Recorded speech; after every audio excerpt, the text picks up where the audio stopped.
The 2-on-1 ice fight is just one of many exhilarating set pieces in the martial arts action film, The Furious.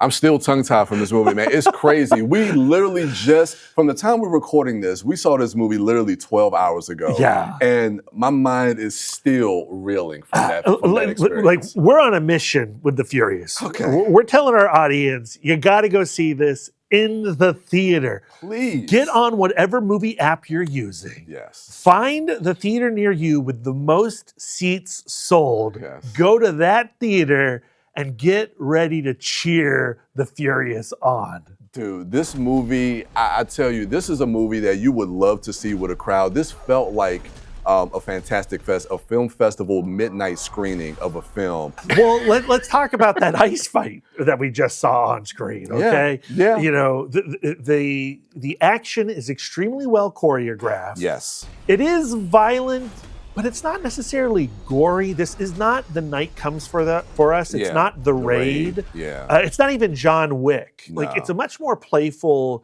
type of action. And yet, the consequences are extreme. Yeah. What you don't see in that clip, there are some people trapped in the ice. Yeah. And, you know, And yeah, what happens to those ice blocks is upsetting. It's very upsetting. I got to talk about just some of the actors in this. Joe Taslim, who we have come to love through The Raid, The Raid and The Night Comes for Us. Star Trek Beyond, Bryan. Star Trek Beyond, Mortal Kombat, Heck Sub-Zero. Let's not talk about that. But yeah, Joe Taslim, we love him. Mayo Z, I might be butchering his name. Come to find out, he's worked with Jet Li. He was the little boy. If people don't know, there's a movie that Jet Li made in the mid-90s called My Father is a Hero. He was the little boy in that movie who was kicking butt alongside Jet Li. He's a grown man now. He got like that rope around his waist, and Jet Li would sling the kid. Right? So now he's back. He's all grown up. He's kicking butt in this movie in a tremendous way. The director, who was an action choreographer on movies like Snake Eyes and some other films, is really kind of putting his style of action on display in a way that I've never seen before. It's unique, and I'm still trying to figure out how they pull off some of these action sequences. It does look like there's some digital manipulation happening. Yeah. And so there is sometimes an uncanny quality to the fights. Yeah. But what seals the deal and makes them great is the conception of these fights. And when we finally get to the climax of this film, Dude. the brawl that happens. I wanted this something. We can't spoil it. But it's not just like one-on-one. No. It's not just two-on-one.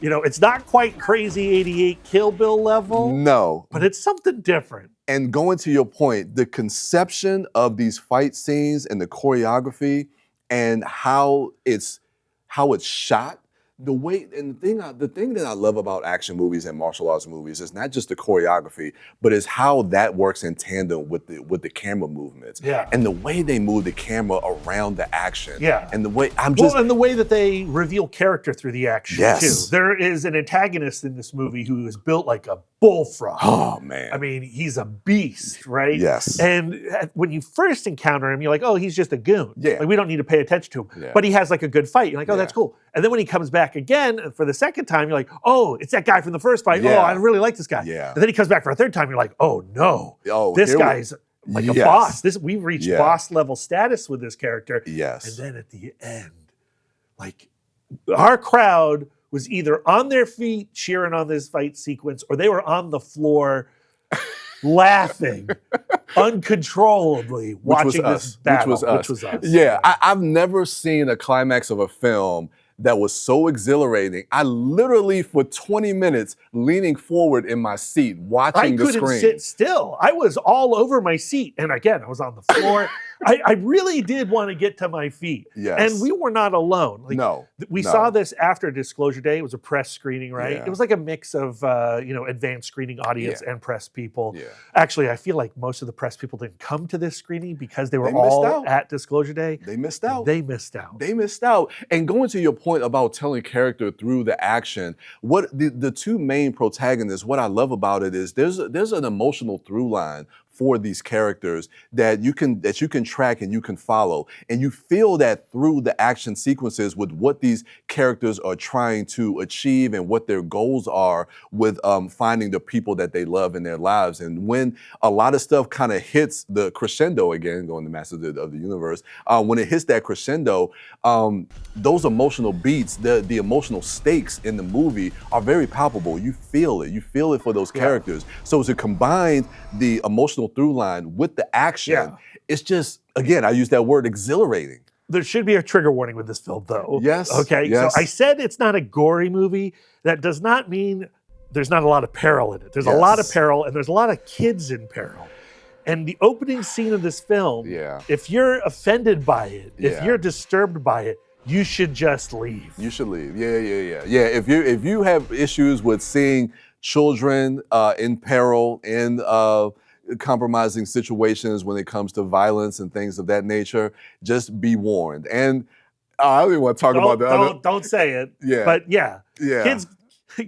kids are not safe in this movie. No, not at all. But this movie, I'm still just reeling from it. I can barely kind of put my thoughts together. All I know is I absolutely love this movie. I'll tell you right now, it's my favorite movie of the year. Yeah. It's June now. Yes. We got 6 more months to go. Yes. I can already tell you, if this is not in my top 10 of 2026, the back half of this year has been a hell of a year. Yeah, I hope that's the case. I would love that to be the case. I don't think it's going to be. It's my favorite film of the year as well. Yeah. It's certainly my most favorite film-going experience. Easily. Huge B+. This is a B+, no questions asked. Please go see this movie. I beg you, go see The Furious. If you liked what you just saw, then check us out on YouTube at PGC TV Online. We'll see you at the movies.